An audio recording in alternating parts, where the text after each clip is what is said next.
Welcome to the Two Geeks and a Microphone podcast, your one-stop shop for television, movie, video games, comic books, book reviews, and more. Now, without further ado, here's Stephen Ake.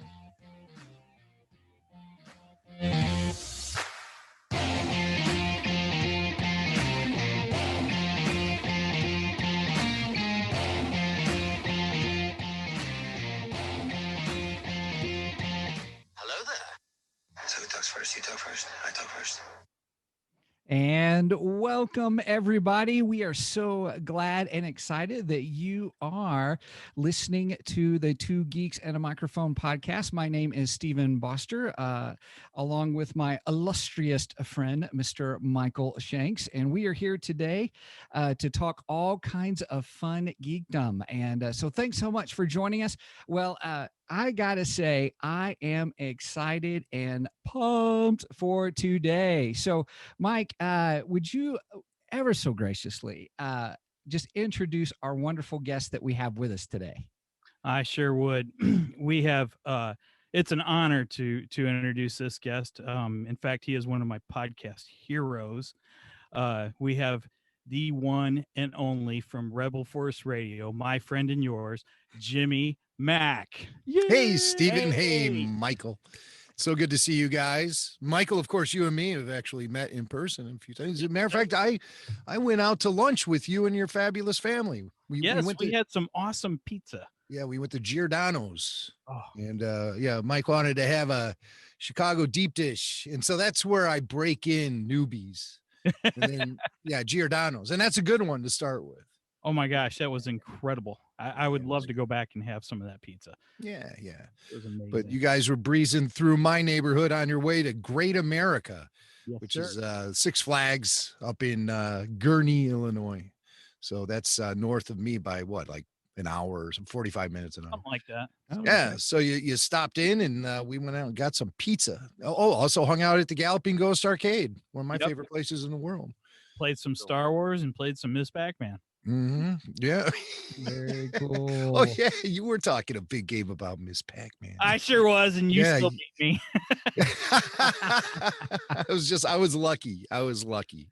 That's all. I was having an off day.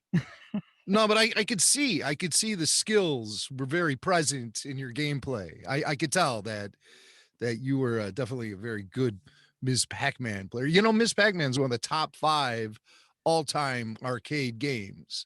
Do you have any guesses what the other 4 would be? Donkey Kong. Yeah, that's one. Galaga. Galaga's one. We are dating ourselves. This is awesome. Yeah. Asteroids. Good guess, but no. Okay. I'm at a loss now. Well, it would. Okay. Well, we said Pac-Man. Uh-huh. I mean, Ms. Pac-Man, Donkey Kong, Galaga, of course, Pac-Man. Okay. Yeah. Those 2. Okay. And then the 5th one is the one that a lot of people miss. It's Defender. Oh, really? Yeah. Which surprises me. It surprises me. I would think Asteroids or Space Invaders. I would think they were higher up. I would agree. Yeah. I think it's because the gameplay in Defender was so challenging that it just ate your quarters. So to get a fulfilling experience, 1 quarter wouldn't do. You'd have to spend like $5. Oh yeah. Just to spend any kind of significant time with the machine. So because it was such a quarter eater, I think that maybe its popularity might be inflated a little bit.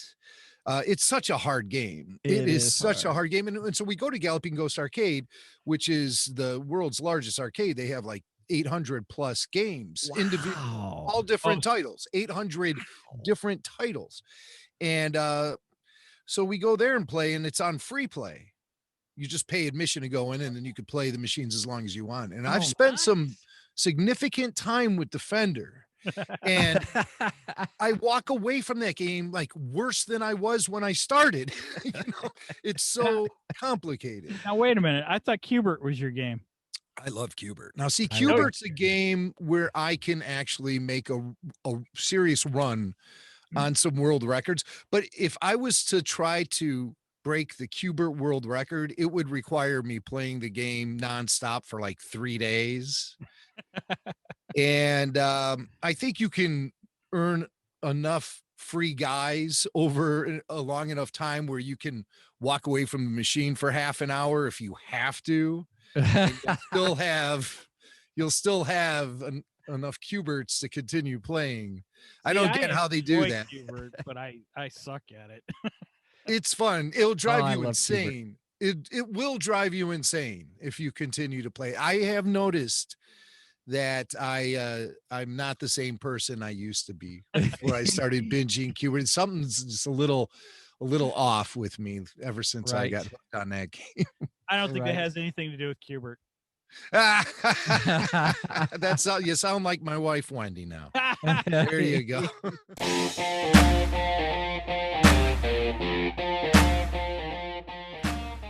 Thank you for joining us today on the Two Geeks and a Microphone podcast.